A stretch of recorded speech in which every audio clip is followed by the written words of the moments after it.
hit record. I am recording now, so that you're aware. We are in the midst of a recording session. So anything that you say is going to be documented into the digital stream here. The void transcriber. Yes, transcribing the void into electronic signals for posterity. That's what we do, and that's what we're doing. So that's good. Do you guys want to introduce yourself just real quick? I know that, we all know each other here now, but in terms of some sort of proper etiquette, perhaps, I don't know if that's the right word, but yeah, go ahead. Feel free to introduce yourself and maybe talk a little bit about what you do or why you're interested in even having a conversation today. Not being on mute, I'll just jump in and go first. So my name's Luke Montuori.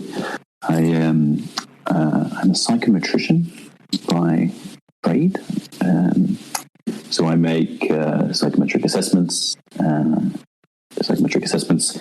within games, what are closely affiliated with games. And I also do some consulting work in developing surveys and helping other people create their own tasks that essentially measure features of human dispositions and abilities and characteristics and things like that. And I guess I'm here. I'm here today because I share this interest that you have, or at least I watched your documentary on the World Fair exhibition in Chicago, and I was fascinated, and it just left me with lots of questions. So I'm really looking forward to talking a little bit about what that thing was, because it just seems like something we don't really do as much anymore. It seems like something that was a lot bigger than anything we do these days. Yeah. I agree with you on all those points about why don't we do that anymore. My name is Mike Buckley. I live in Philadelphia. I'm an architect. Practicing architecture gets me to do stuff that will help me pay bills, but there is not really too many shops or offices out there where we can design things that you would have seen at like the Chicago's Columbian Exposition. A lot of that is really since World War II. There hasn't been much of that made except for specific restorations and recreations of the past. So I think there's some phrase or saying out there where people say that the future was so much better in the past, and I think that kind of that captures probably the sentiment that maybe all of us feel as we see, that great documentary about the Columbian Exposition back then. And I mean, it happened so long ago, but there is still good documentation, and so it's almost like this inert thing in the past that hopefully with enough energy pushed on it, maybe it can be Frankenstein back to life. We'll see. I like that line of thinking, and I appreciate the both of your kind words. Obviously, as the person behind the documentary, it's always nice to have my ass kissed in general. I'm kidding.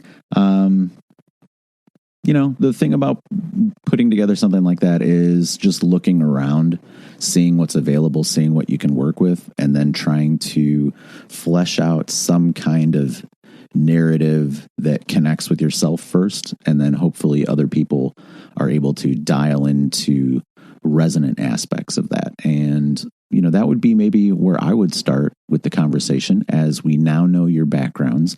We know perhaps even the trajectory of this conversation in general.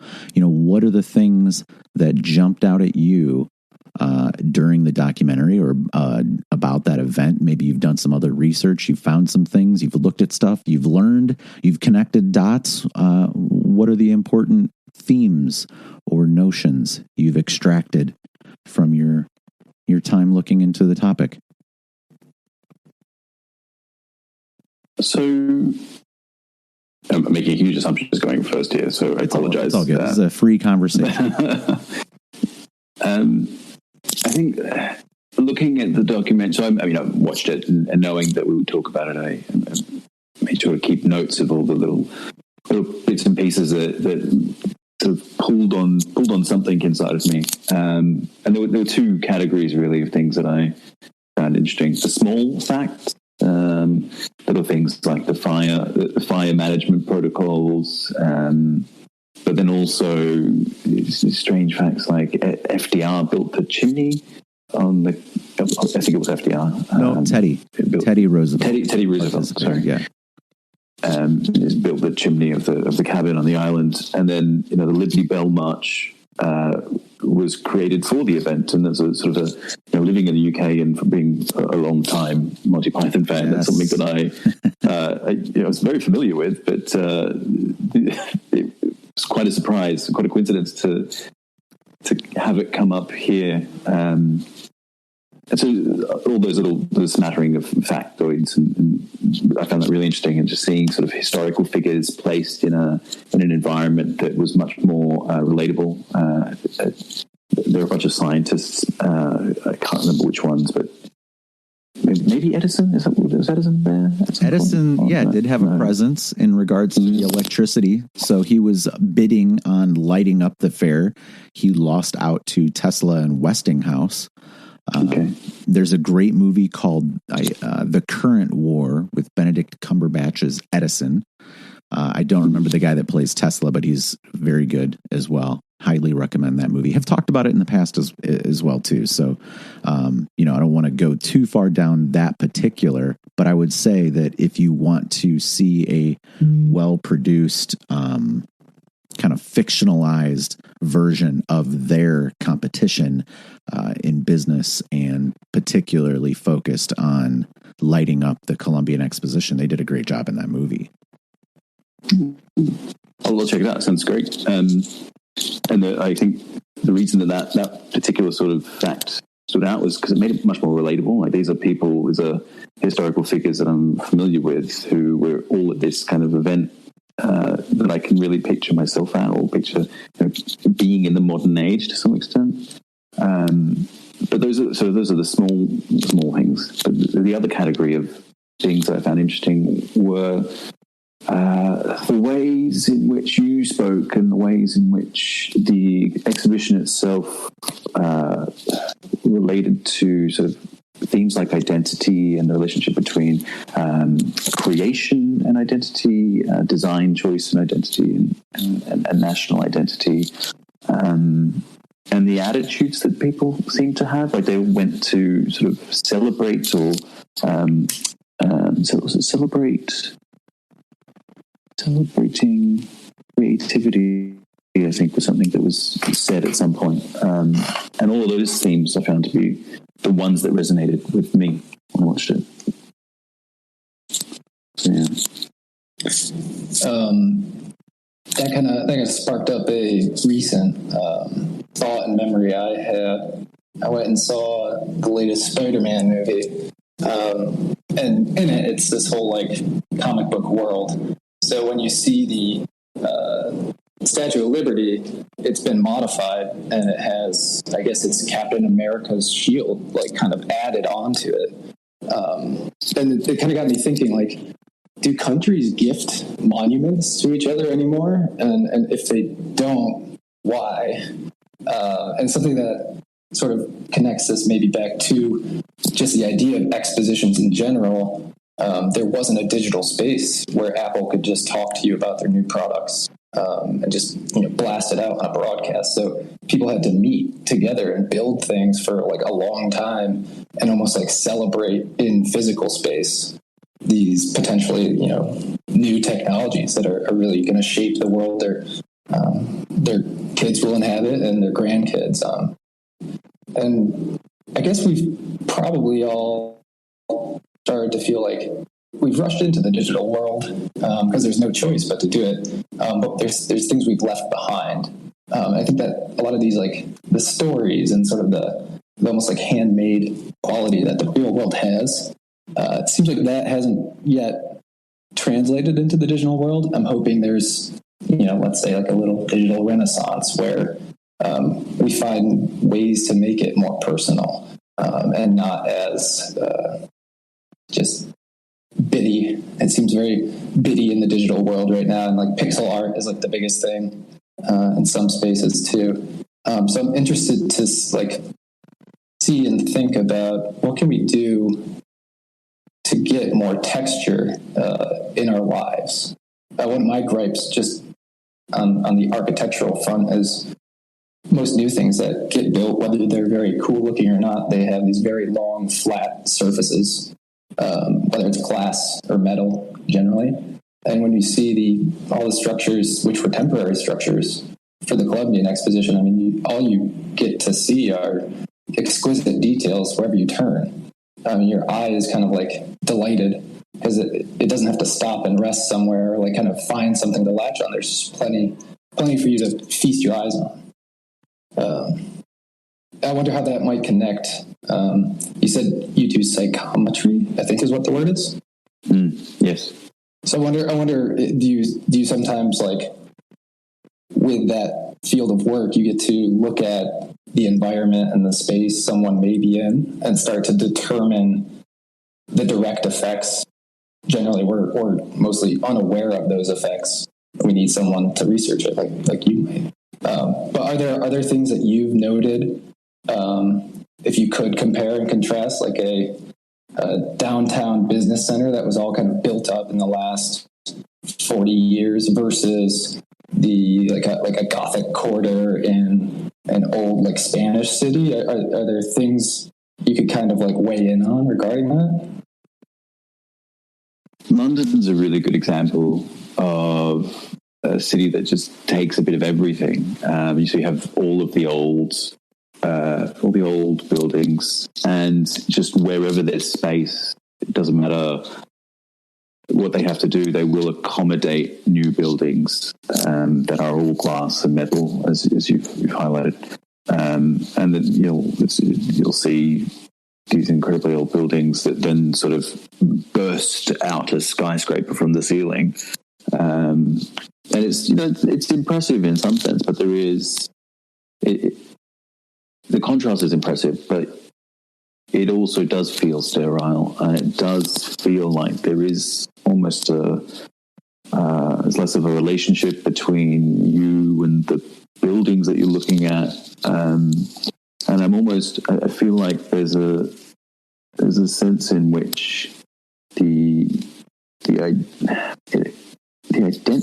a change in the way in which you identify with the environment around you, which is similar to the way in which the internet has taken over some of the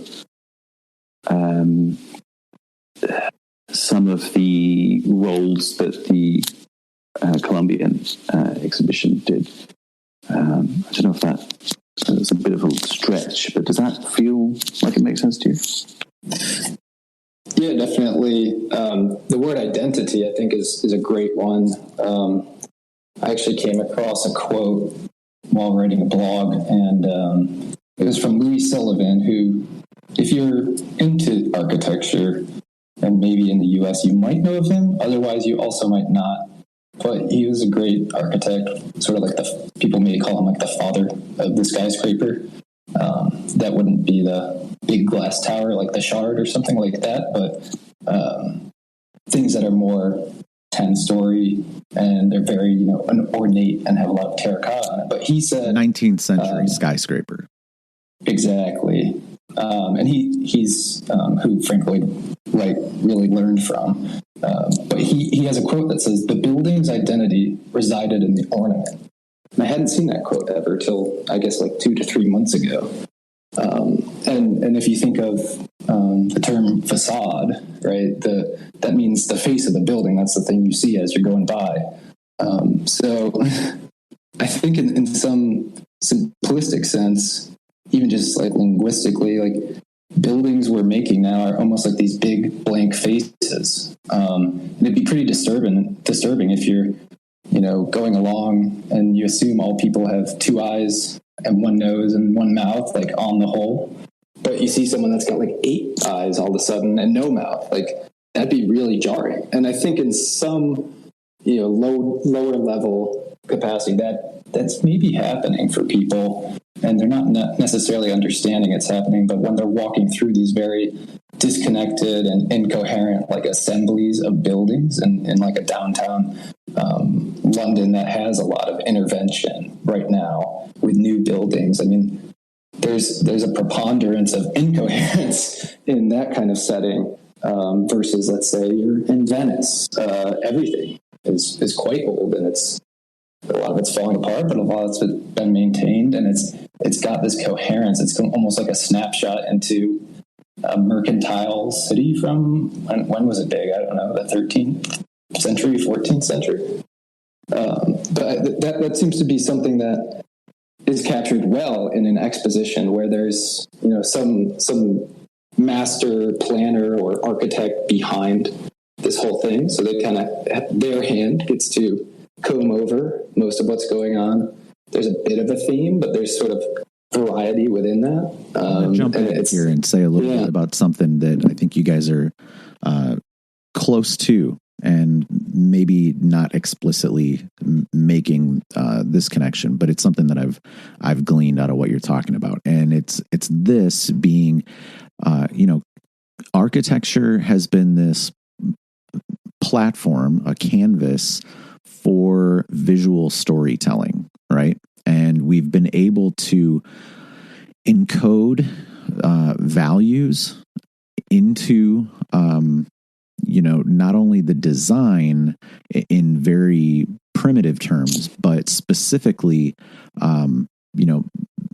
stories into things like, murals, or even ornament and decoration that you see in particular, like focal points of a building, and that we don't necessarily do as much on modern structures and design, right? And there might be patterns that are at play there, but not necessarily narrative and storytelling. And perhaps the digital analog to that is that we don't need to occupy our mind physically through space, because we're doing that digitally with phones at all times now. So the little stories, the cultural layer to occupy our mind's eye while we navigate through cities is occurring on these devices, right? So that might be where things have transitioned to. And I'm not saying that that's right. And I'm not saying that it is, not valuable, but it does perhaps reflect that change too, and that we have this media that has become more ephemeral, and it's constant, so we don't necessarily choose to embed more longer lasting messages into our physical environment. Kind of reflects the changing role of the physical environment. The physical environment now exists really to sustain us while we exist in a digital world. Is that too much of a statement? Too far? No. It definitely seems like the trend, and I think that's undeniable. I think you made the point well there about the meaning and the stories that would have been written in stone on cathedrals or what have you. I know Victor Hugo has a very long and good passage that just talks about the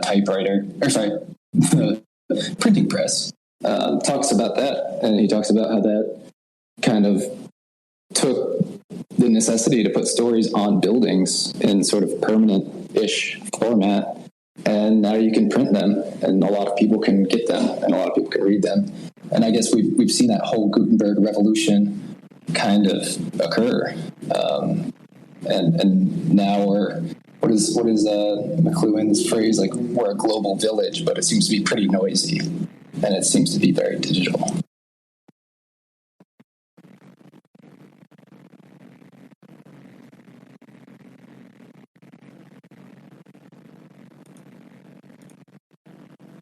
Yeah, that's fair.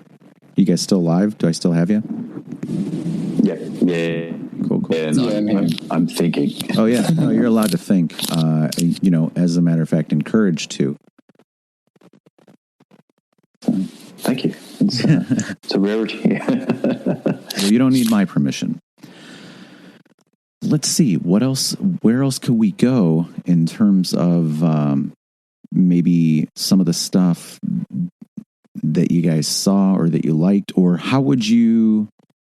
Let's bring it into the present day as well. How would you bring some of these concepts back to the foreground of modern life? Maybe the disposable nature of digital media is also problematic. Let's use that term, in the sense that because there is not this underlying pool of thematic concepts that are constantly expanded and drawn upon, and that we're daily or weekly having an onslaught of whatever is moving eyeballs to the platforms that are profiting off of advertising mechanisms predominantly. How can we compete against that, or maybe return people to a more thorough sense of what messages they want to internalize longitudinally, I guess you might think. I think that, so the idea of temporality there is really interesting, because if you look at something like the decoration of a facade, that's quite permanent. You have these cultural touchstones, these references, these memes on a building, but they're memes on a building that exists for decades and centuries in many cases. And then in the transposition of culture to the digital world, we've essentially said we don't want permanence in these cultural. We don't want permanent memes. We don't want culture to last as long as it has in the past, or at least we're willing to put up with the consequence that culture is going to be far more temporary because of the fleeting nature of, as you've just said, things like the ads that we watch. And so the speed with which we reuse images has essentially meant that we are less rooted in a culture or a shared culture, despite the fact that McLuhan may have said that we are living in a global village. It certainly doesn't feel like we're rooted in the same one. Yeah, here's an interesting distinction too. So I just finished this book called Desert Solitaire by Edward Abbey, and he is or at the time that he was writing this book, when he was crafting the story that is the focal point of the book, he was working as a ranger in what was then the national monument known as Arches, which is now a national park in Utah. But some of the distinctions that he makes late into the book are the differences between what is civilization and what is culture, right? In that culture is this constantly kind of rotating set of solutions, and civilization is, always set with this set of problems that get solved. It always has these underlying issues that must be solved to retain civilization, while culture is not interested in retaining itself as much as cycling through whatever's necessary for the set of conditions. And really, that feeds into a civilization, but it emerges out of a civilization too in the same hand. Now, in that line of thinking, would you say culture more so fits software, and civilization would almost be the hardware alongside it, or does that just not work for that? I think it's fine to superimpose that comparison. I think maybe civilization is an abstraction too, in the sense that what are the necessary aspects of civilization? Well, probably housing, probably agriculture, or at the very least, sustaining your population through food production or food acquisition. So like, is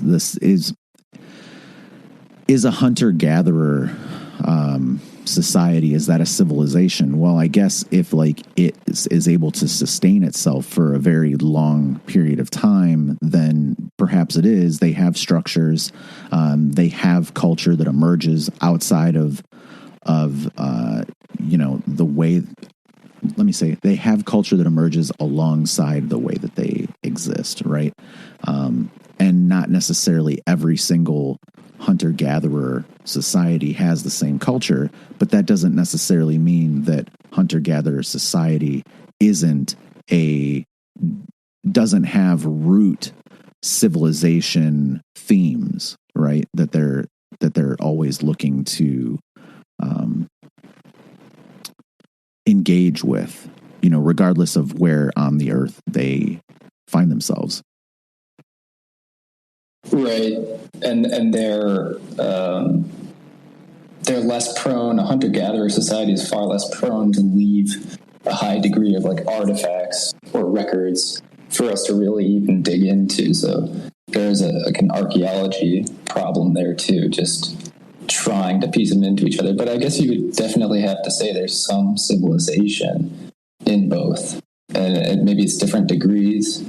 I was thinking back about, we were talking about how temporary and how things change quickly in a lot of ways now, let's say, compared to the past. And I've got my own personal bias that I want to see like beautiful buildings. But if I sort of pull that away for a second, maybe that isn't the best allocation of resources for a society. I love memes, and they're whimsical, and they're here one day and then they're gone 2 weeks from then, and you don't care who the author is. You just want to see them and you want to laugh. But on the backside, when you inspect that, it's like, even though they're memes that we're talking about, you could think of them a little more seriously. If there's more ideas put out, more variety, we should be able to select for better things as we move forward. Just a higher rate of throughput of new things should, create progress in a way that keeping stagnant would not,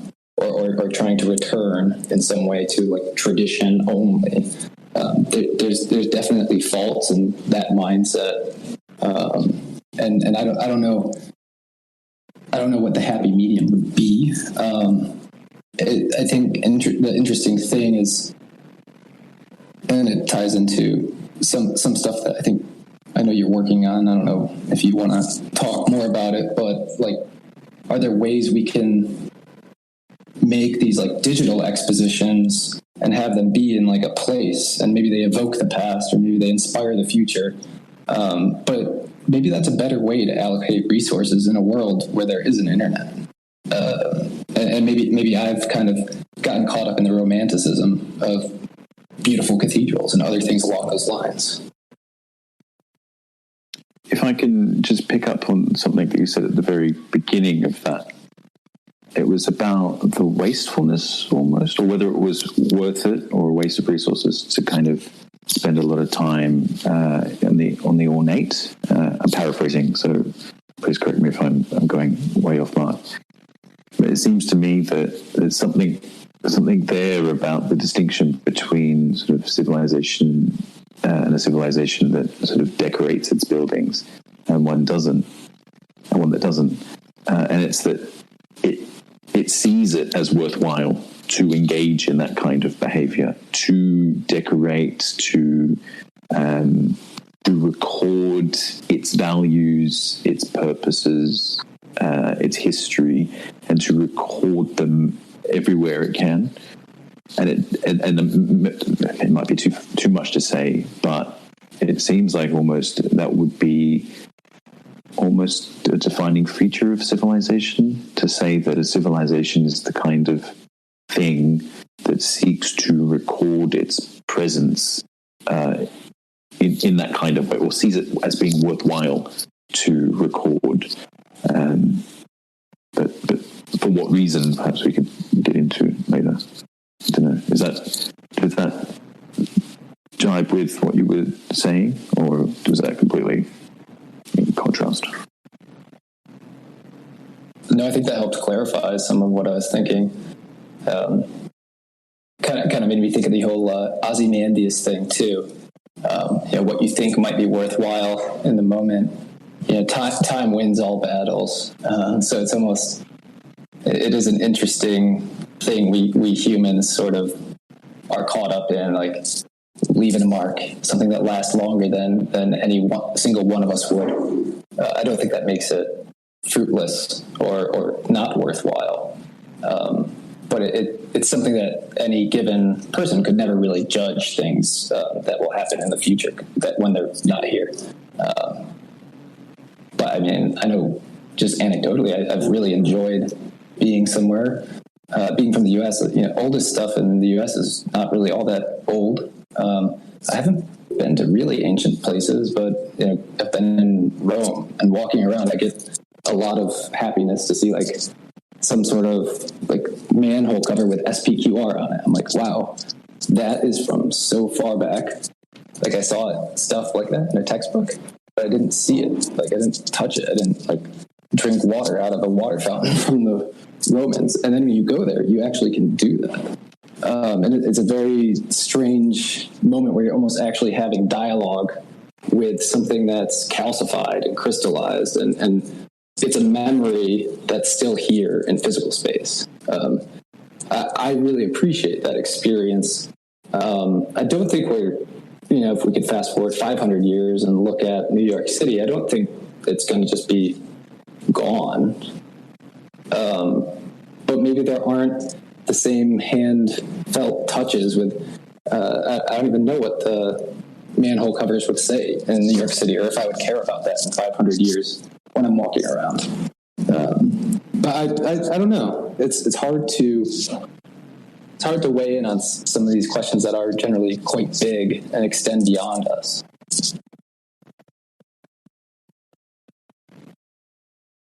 We've got to try though. Yeah, that's what we're tasked with, I think, is not only to make the attempt, but also to ponder the approach. I'm curious about this. So, the civilization culture distinction, and it comes up in the sort of trying to define, or at least the observation that Rome's manhole covers are sort of still Roman in the truest sense of the word. I wonder, would you still say that sort of it's a Roman civilization, or it's still part of that same civilization, or is it a different civilization? Well, yeah, like if you ask someone that lives in Rome, are they going to say they're Roman, or are they going to say they're Italian?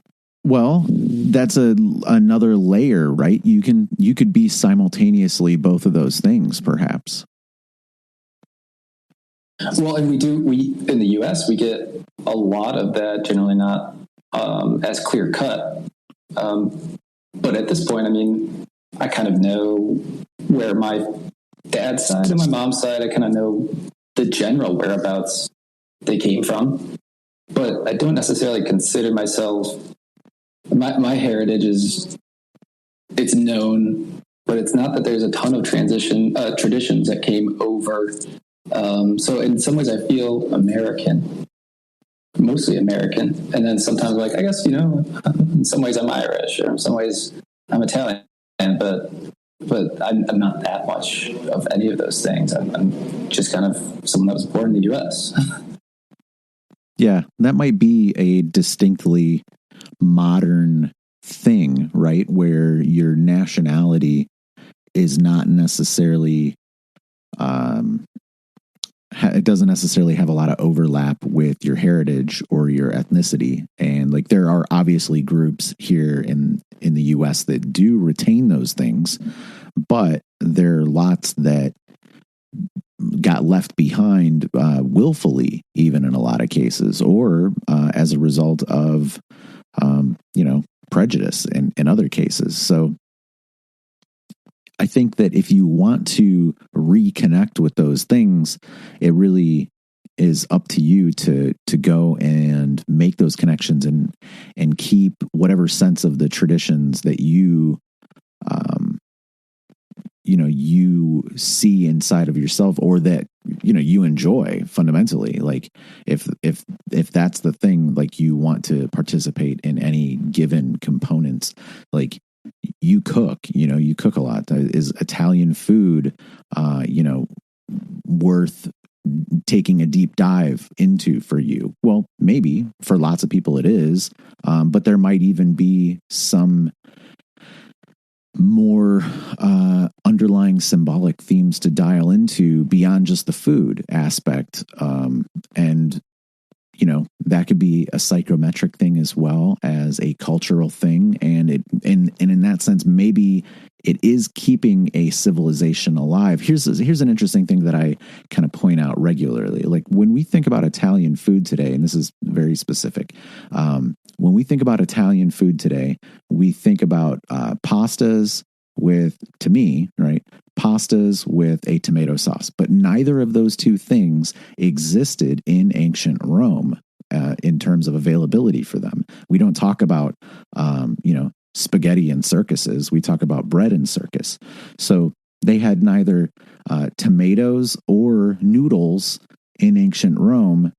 And yet, they're on the Italian peninsula. We now have Italian people there. We have Italian cuisine, but it is a new cultural layer over top of what was the Roman geography in the past.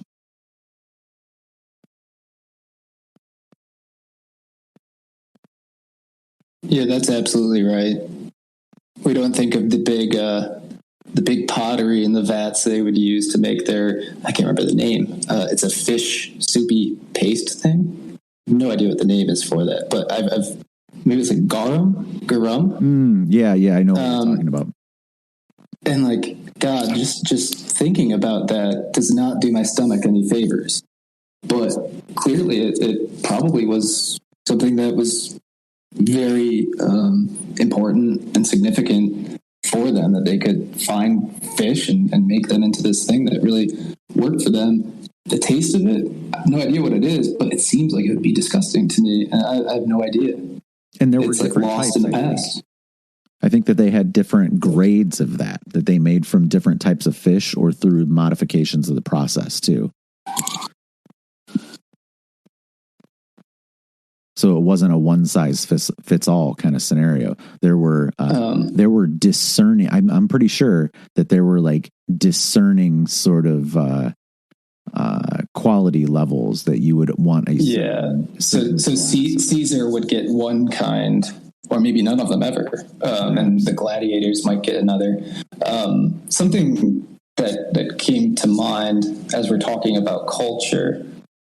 I wonder if in some ways the way we think of the past and some of these really decorative, ornate physical features of our built environment, I wonder how much right now we don't necessarily get led by art and artists as a culture. Although you could argue against that and say that entertainment arts, movies, those sorts of things really are. I mean, there's probably more money spent on a Marvel movie today than there was, resources spent on like the pyramids. But when you mentioned Theodore Roosevelt earlier, one of my favorite little stories related to the national parks is that the Hudson Valley painters, they painted all these great landscapes of the U.S. and people didn't travel across the U.S. to see all those landscapes, but they could see those paintings, and that was up in the White House, and Roosevelt went past it so many times, seeing these beautiful sights, that he decided we needed a national park system. And that's art directing the world. Life imitates art kind of stuff. And I wonder if we should just be mad at the artists. Are they the ones leading us astray? Should they stop making iPhones and apps? Should they make things that inspire our very good, our better angels, so to speak? Just a thought. It would suggest that it is really the values of the creators that drive things. And it would be interesting to, I mean, this may have been done to death, but to look at the relationship between sort of the values of an individual creator or artist or designer, and look at how those values translate into the physical, or at least an aesthetic realm. You know, what is it? What does it mean to value one thing over another, and how does that come across in art? I think it's probably something of a cliche to sort of look at the fascists, for example, and look at their the Milan train station is a fantastic example of this. Examples of strength and the persistence of the man-made buildings throughout time. And that's really an expression of the values of those people. So what are the values that are being propagated now or recorded now? Are there any? In a cynical sense, you could say shareholder value. I don't know. I don't think that's completely true. I don't think it's completely false either, though. Right. You know, is the stock market an art platform? Is that a canvas for thematic expression? And you could say that it is. It definitely collects a lot of bright and sometimes creative minds. They are drawn to it, more so for the monetary value. But a lot of people will start in a finance position. 12 years later, they're in something that fits maybe their interest and passion a little better, and they're there with maybe a bigger sum of money than they could have collected elsewhere. I don't know on net how that weighs out. I can speak about the connection between, when a fascist builds a certain way, people react and don't like that way anymore. Really recently, or probably 5 years ago now, because Trump is not president, he wanted to kind of mandate that new federal buildings for the United States took a neoclassical look, which is more or less, let's say, looks more like a Greek or Roman building. But a lot of people in the architecture community, first off, they didn't like him as a person, but they associate that kind of building with the Nazi regime. That was in many ways, that's how Hitler built his buildings. And it did kind of express this power. Right now, I guess, in our cultural moment, we could almost think of Russia as a very, very pure Russian aesthetic.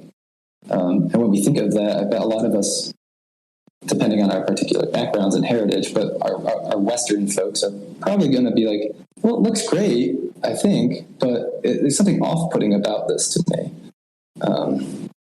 We all probably think of the onion domes and the really ritzy subway stations.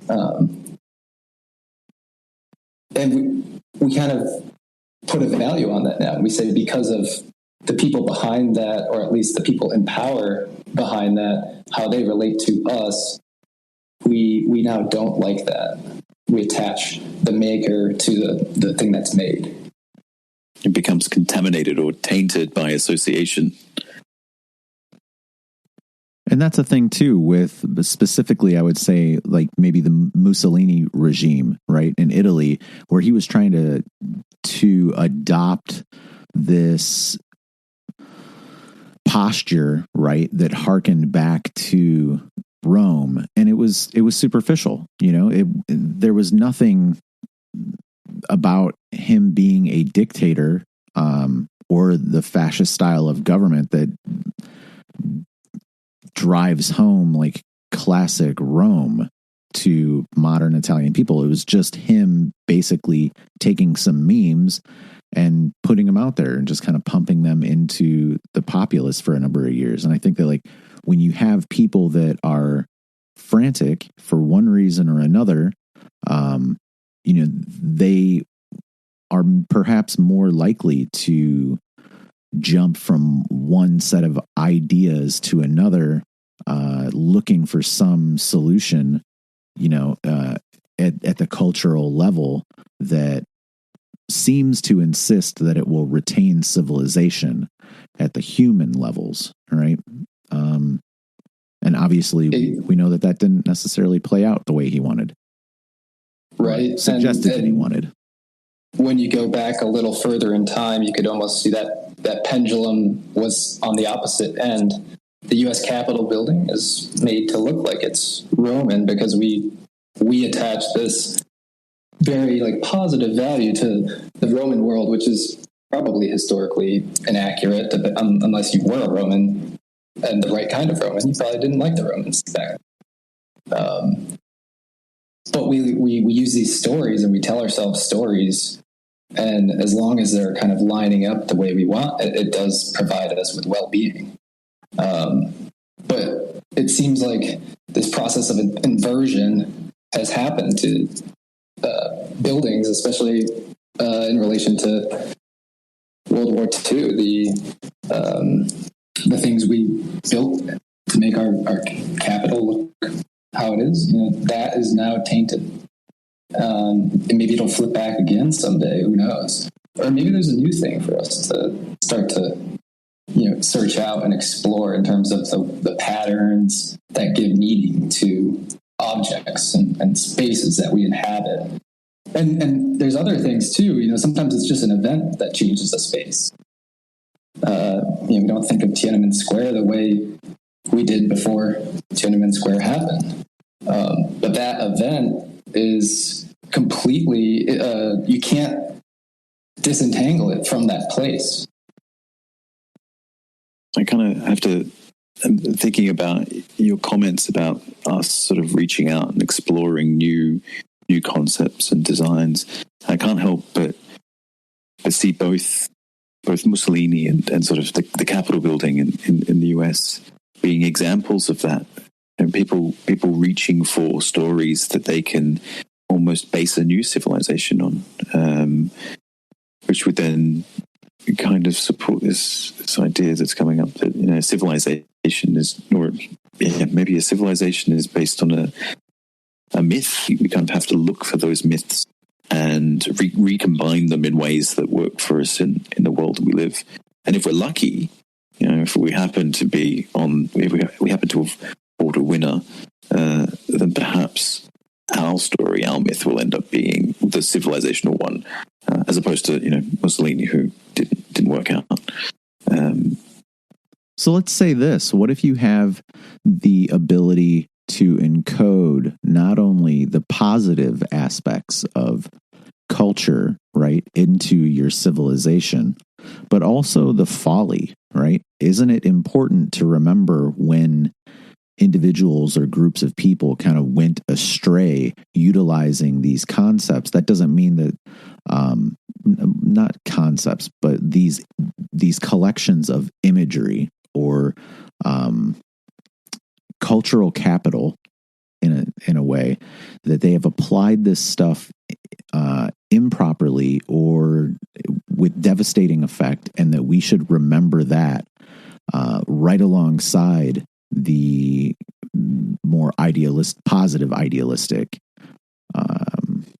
versions as well. I think it's not good to get rid of or try to whitewash or sweep under the rug these scenarios where things went wrong, right? And then that's just kind of my opinion on that. But then the other thing that you guys were talking about too, in terms of, is there a new way of illustrating these things? I think Art Deco did that. I know Mike and I have talked a bit about that in the past, that where Art Deco is kind of that bridge between the classical aesthetic and the modern materials. And it's why I like Art Deco, is because it hasn't morphed into these very foreign sort of shapes in terms of architecture. I don't mean foreign in terms of geography or anything. I just mean that we have now, very brutalist designs. We have very minimalist designs, and we have these other kind of very grotesque designs. And that's not even to say that I dislike all of these things. In some cases, I can look at a building that is just very asymmetrical and not necessarily aesthetically pleasing and say, I am still pleased to look at this building today, right now, and to have seen it and witnessed it. Now, do I want to always, or would I like for all buildings to be this way? Almost certainly not, but that's okay, because I still took in maybe some aspect of what was going on there. You can find a good angle on these things, just as with people. Like, they're not always, every single angle on a person is not the one that you want to interface with. Just as perhaps any given building, you could find ugly angles on classically designed buildings too. So you have to kind of, bringing this back around to my point before, you do have to kind of take these good and bad things hand in hand. And the thing too is, like, with artists, we romanticize their great achievements and don't necessarily do the deep dives on the 10,000 sketches that they made along the way to turning out their masterpiece, so perhaps, like, we're just giving too big of a platform to some of these designs that should have been sketches, but that's okay. We've got lots of buildings to build. We're gonna make a lot more, and if we have some other major aesthetic home run akin to Art Deco, or as mimetically continuous as classical architecture, which has permeated the West for millennia now. So that I think it obviates its staying power, right? I'm happy to hear what you guys think about any of those things, or to go off somewhere else. I like that you brought up Art Deco specifically. I think anyone, whether they're trained in art or not, they can look at something that's an Art Deco building, room, whatever. They recognize it as a style, but they'll probably also understand that it has this hand-drawn quality to it. You can almost feel like the pen to paper that happens somewhere by somebody, that there was an illustrator, a graphic artist, or just a person doing that thing. Little insight into just how let's say a building gets built or designed today. I mean, it goes through the computer. There's not much by way of hand drawing, and it doesn't mean that the computer doesn't make curves and it can't do curves, but it's a lot better at straight lines. Now, something that I hope to see sort of filter out and occur more, rather than in small scale, but into bigger scales, is this sort of generative design art. I'm not sure if you've seen too much of it or a little bit of it, but the idea is, you write code that then makes something that's like a visual, graphical, illustrative piece. It could be 3D, it could be 2D. I guess it could be 4D, but good luck looking at that. But I can see that people are building their chops in that world. It's programmable. Maybe there will be huge benefits to that. You might be able to change a parameter in this script, and you can go from your building looking like Art Deco style to being, I don't know, French Renaissance style. And maybe you can mix the two. Maybe you can make a gradient between the two. I've worked a little bit in things like that, but it was in school. It wasn't in a professional setting, and I haven't done much in recent times, but I could see a good amount of that starting to go from you can make a pretty image like a JPEG to maybe soon it'll be commonplace that it's a generative design that then gets handed off to some sort of CNC or 3D printing machine, and then that's some piece that could be installed and assembled in the real world, and it's happening at full scale. It's not happening on a screen. It's not happening in the digital realm. It's like the digital is now like bleeding out into the physical. I could see that happening in the next 10 years. If that generative art is sort of as you said, specifically like an Art Deco or a French Riviera, is there space for sort of our current identities or any future identities and cultures that we choose to start decorating our buildings with? I would think so. this wouldn't be generative design per se, just from a technical aspect, but the office I'm at does a lot of movie theaters. And a particular client we have, they really got into, for lack of a better term, like the Tron aesthetic. And in the renovations of all these theaters, you go in and there's a shiny like black tile floor, and there's just lights galore on all the walls, and they're going at diagonals, and they're color changing, and it is disorienting. But I don't think they would have gone that way if Tron wasn't redone recently. And so I would say that not only are the new ways of drawing things, new patterns available to us, but since the tool is new, odds are it might even lend itself to new patterns better than it does to old patterns. It almost my mind is drawn immediately to the Art Deco variations one sees in, I think it's Miami, and then potentially also in South America, where, please correct me if I'm wrong, the Art Deco buildings have taken on sort of a local identity. So you see sort of neon lights in Miami, and then you see something of a Central American or South American, whether it's Aztec or Incan flavor to the buildings there. And it seems like there's at least hope that sort of those old styles could be repurposed with current tastes. So here's something I want to touch on too, because Mike had brought up Louis Sullivan, and he is notable for a handful of reasons. One, attaching to the exposition as well, which has to do with his design for the transportation building. So when we look at that building, in photographs, we immediately recognize that it is vastly different than the other buildings in terms of design. But what you don't necessarily see, because, these are black and white images, though you do realize, if you've looked at enough of them, that it is not a white building, and this is known as the White City. But he chose to actually make his building red, and then the main entrance, which you see these kind of like, it's an inset of half moons, right? Of concentric half circles for the main entrance to this building. And that was called the Golden Doorway. It was done up in gold. And so like you have this massive golden doorway, you have the geometric pattern, you have the red, striking red set against all the other structures.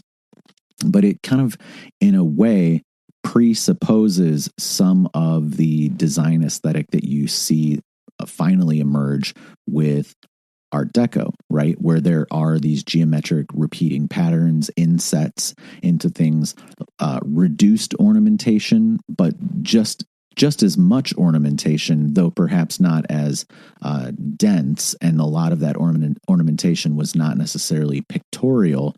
It was more pattern oriented. You see that a lot with Frank Lloyd Wright, obviously, as well, who was a student of his. And then the other thing that I wanted to touch on too, and Mike brought this up as well, is bridging between the digital and the physical, and bringing things from our mind space into our actual physical environment. And that's something I think is becoming more and more available to us. It is part of the project that Chicago 1893 is working on, as we render some of these old buildings as 3D objects that can be manipulated inside of what's called extended reality, so augmented reality or virtual reality. And you guys actually talked very early on about something, and I was gonna mention this then, but it perhaps makes the most sense to kind of put it into place here, is that there's an event from Apple coming up in the next week, and they have released some of the promotional media that goes along with it. And because of that imagery, people assume that they're going to be announcing their augmented reality device, or at least their broader augmented reality strategy. And that is really the predominant way in which we bring these digitally designed cultural artifacts into the physical space that we inhabit as flesh and blood human beings. I think that this is much more, it is much more human than a virtual reality, which is totally digitally immersive, into as far as wearing, a bodysuit that is tracking your arm movement and leg movement and head movement to put them into a digital space. Instead, we want these hardware devices to be, interacting with our data to better replicate these digital objects into our shared physical spaces. That to me is humanizing, right? That's where we're able to retain civilization while still augmenting with and strapping new culture to what we've already got, and that to me is better than putting blinders on or completely shrouding yourself from physical reality to exist within a completely fake world, a completely digital world. There looks to be risks there as well, though. Not risks, but the seeds of sort of the continual disruption, because one can imagine almost an augmented reality device that does all that you've described, but then also allows people to almost customize the appearance of the buildings and the environment around them, such that they're experiencing very different physical environments, and we're all experiencing physical environments that are almost catered to us, so we can have a facade that has been changed to look a bit more Art Deco because maybe we like Art Deco, and in that way we're kind of splintering ourselves even more by choosing to perceive the world in a way that is appealing just to us and not to everyone else. Perhaps, but then, every man is an island in that same sense, where you could just live entirely into a fantasy world. Are you going to want to? Well, I don't know. There's no way for me to really stop people from doing that.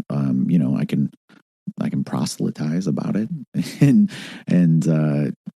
try and convince people that these things are bad, or I can create content layers that are attractive to people and that they want to adopt, and that give them an enriched sense of these spaces that they're able to experience and also share and have dialogues about, much as we've done today.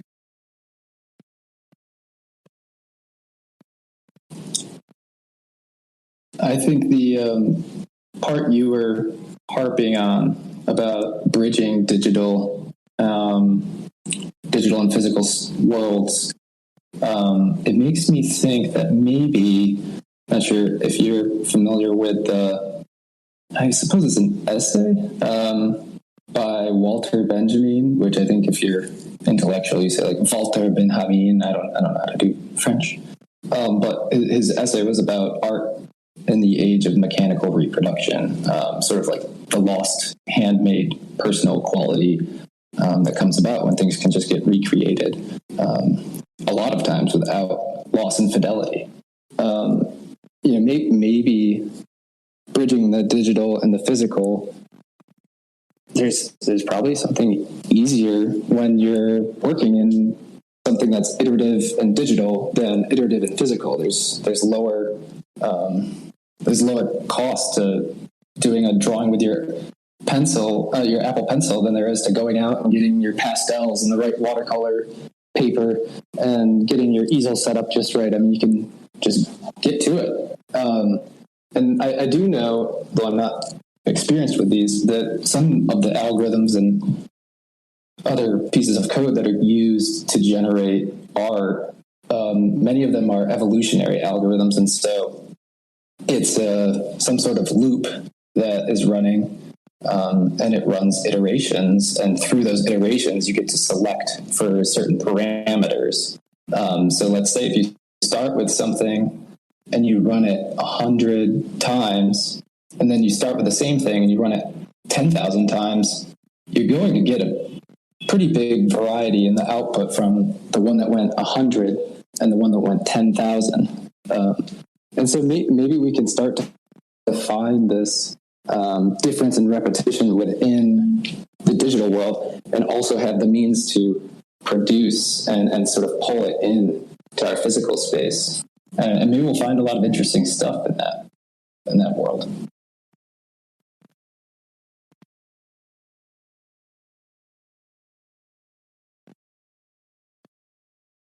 Well, do you guys have any last thoughts? We've been going for about an hour. I don't want to keep you too much longer. And in general, I think we've at least explored what we set out to loosely. I know there's a lot more territory to mine, and maybe we'll do this again. Yeah, it's been really interesting. I've learned a lot more from speaking to an architect and an architect enthusiast than I expected on a Monday evening. And I'm very personally sort of caught up on the civilizational expression part, the relationship between our values and the physical world, and then I guess just touching on what you were just saying, Michael, the repetition and the repetition seems to almost speed up our ability to identify our values, see things which are consistent with the worlds that we want to live in. I wonder if you can almost portray technology as a savior in that regard, which is not something that it gets called often. Yeah, it would help you to dial in, right? Mm. Yeah, not to open things up too much at this point, but you could kind of look back and think of religious institutions as being more or less operating systems that weren't a lot to choose from, that because they dominated the world, and that created a lot of shared values across large kind of populations of people. I think the U.S. is a really good example of almost just moving completely in the other direction, focusing on the individual, letting the individual determine a lot of their values, and then we kind of hope for the best and smash it all together at the end. And that's definitely a philosophical question. I think in our times right now, we're seeing this sort of perversion where people are always saying, trust the science, and science is formed as almost this religious fixation. But at the end of the day, we all have to ask ourselves, what are our values? We have to reevaluate those values over time. They might not work when we're 40. If at 20 we thought we had it all figured out, I'm going to hope that most people change their minds on something between 20 and 40, or 20 and 30, or 20 and 21. So I guess that's to say we all should just enjoy the mess.